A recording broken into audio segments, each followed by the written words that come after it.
जो वचन मैं बोलूंगा परमात्मा की शक्ति सब पर कार्यवान हो जाएगी और आप कहते रहना उसका कोई असर नहीं होगा।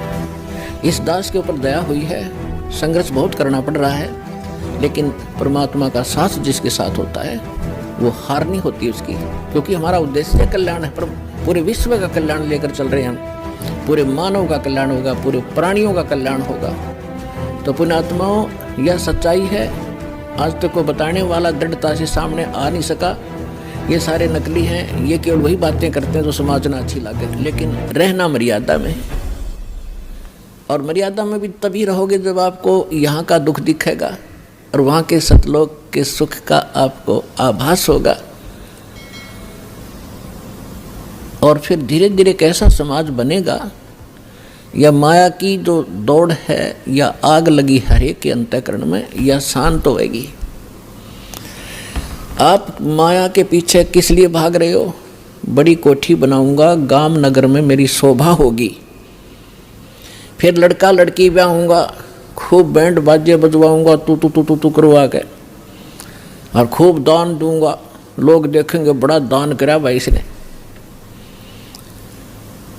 तो ये दोनों बीमारी आपका समझ में आ जाएंगी कि आज तू बेटी ब्याह रहा है या बेटे का ब्याह कर रहा है और कल मृत्यु होगी, फिर कहाँ गए तेरे वो तू तू तू तू टक्कर मार कर रोएगा। तो पुण्यात्माओं, यह सच्चाई है, आज तक को बताने वाला दृढ़ता से सामने आ नहीं सका। ये सारे नकली हैं, ये केवल वही बातें करते हैं जो समाज में अच्छी लगे। वो डॉक्टर नहीं होता जो ब्लड प्रेशर के मरीज को, हाई ब्लड प्रेशर के मरीज को कह घी खा ले छक्के, वैसे खा कोई दिक्कत नहीं, वो दुश्मन है उसका। तो पुण्यात्मा इसी प्रकार के जितने भी हैं ये सच्चाई नहीं कह सके, क्योंकि उनके ऊपर परमात्मा कबीर का पंजा नहीं था। इस दास के ऊपर दया हुई है, संघर्ष बहुत करना पड़ रहा है, लेकिन परमात्मा का साथ जिसके साथ होता है वो हार नहीं होती उसकी, क्योंकि हमारा उद्देश्य कल्याण है। पर पूरे विश्व का कल्याण लेकर चल रहे हैं हम, पूरे मानव का कल्याण होगा, पूरे प्राणियों का कल्याण होगा।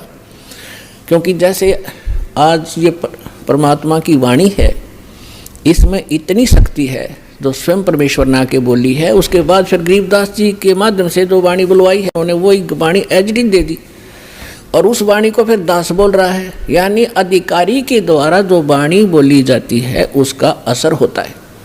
पहले भी आपको बहुत बार सुनाया है, जैसे एक राजा की पत्नी एक शिष्य थी संत की। राजा इसका विरोधी था कि ये गुरु बनाने की आवश्यकता नहीं होती, राम राम घर बैठ के कर ले। तो राजा के इस भ्रम को निवारण के लिए संत ने एक थोड़ा सा एक फार्मूला अपनाया था। राजा गया उस संत के आश्रम में अपनी पत्नी के साथ कि महाराज क्या गुरु बनाना जरूरी होता है क्या? क्यों मूर्ख बनाते हो जनता को? भगवान घर बैठ के बजट सकते हैं, कोई भी कर ले राम राम, इतना राम नाम ले ले।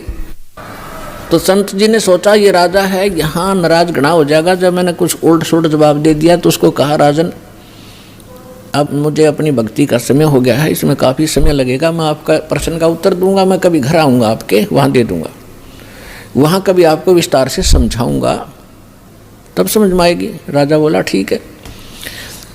दिन निश्चित हुआ, राजा बैठ गया सिंहासन पर जच के, संत के लिए आसन लगवा दिया। आने की इंतजार थी कि कब आएंगे संत, अभी आने वाले हैं। सामने सैनिक बॉडीगार्ड खड़े थे, वजीर खड़े थे, कुछ बैठे थे।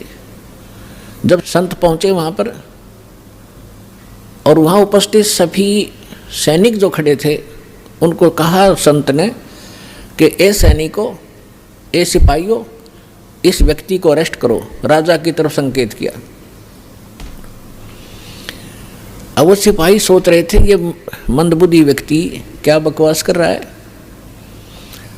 उस संत ने दूसरी बार फिर कहा, तीसरी बार फिर कहा, लेकिन कोई टस से मस नहीं हुआ। राजा ने सोचा इसका दिमाग खराब हो गया इस संत का, ये मेरा राज हथियाना चाहता है। राजा ने कहा कि इसको अरेस्ट करो, सैनिकों को। यही शब्द उसने बोले, यही वो संत बोल रहा था। राजा के कहते ही उस संत को 4-5 सिपाहियों ने आके जकड़ दिया। अगले आदेश की इंतजार थी, अब इसका करें क्या। तब संत ने कहा कि हे राजन, तुम घर आए व्यक्ति का ये ऐसा ही सलूक करते हो क्या?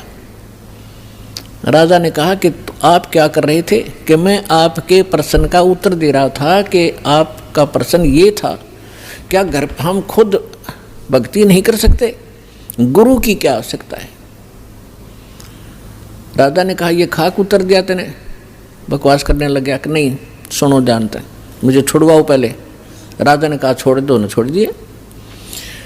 कि जिस प्रकार दो शब्द मैंने बोला कि राजा इसको अरेस्ट करो, ये टस से मस नहीं आपके सैनिक, और आपने वही शब्द एक बार कहा था, मुझे चार चारा ने पकड़ लिया आकर के।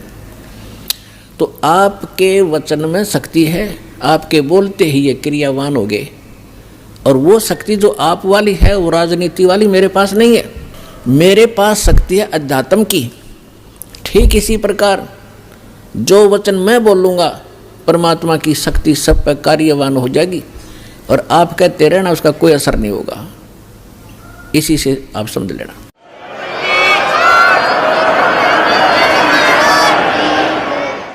तो इसी प्रकार ये दास उस परमात्मा का कृपा पात्र है, उसी की कृपा से ये सच्चा ज्ञान आप तक पहुंच पा रहा है।